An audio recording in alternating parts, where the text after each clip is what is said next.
Gloria, at the festival, you worked for the Independent Research Service. That's right.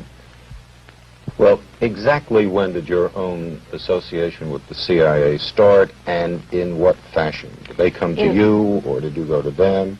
In 1958, when I came home from India, I discussed with student leaders, past and present, many of them active with the National Student Association, this kind of small foundation to encourage Americans to go. They thought it was a good idea, too. I was then told by foundations and professors and friends that I should not do this, that I would get in trouble with the House Un-American Activities Committee, the American Legion, all of those 50s people. And I became convinced that it was impossible. It was at that point that the student leaders said to me that they had in the past received funds for international programs from the CIA, and that they felt that this was important and could also be partly funded by the CIA. Well, I mean, did you feel that you really tried? I mean, did you go around to all of the wealthy private foundations, wealthy private people, and explain your point of view, and explain why you felt it was important that the United States be represented at these things in a certain way? What did they tell you?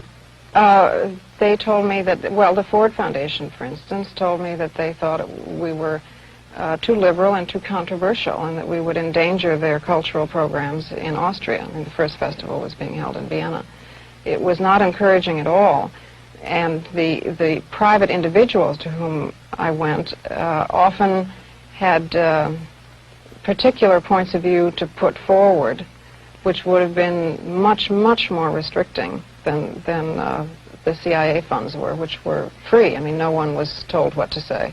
What do you mean they were free? You mean to say it was easier for you to work for the CIA than a private organization? That's right. And the reason I think that comes as a surprise, as it did to me at the time. I mean, I had the conventional liberals' view of the CIA as a right-wing incendiary group, and I was amazed to discover that this was far from the case, that they were enlightened, liberal, nonpartisan activists of the sort who characterized the Kennedy administration, for instance.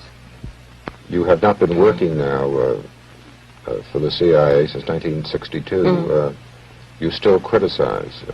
You were down recently in Washington? Yes, when the story broke that I had that I had for 4 years been a Central Intelligence agent, I was demonstrating outside the Pentagon underneath Mr. McNamara's office against bombing in Vietnam.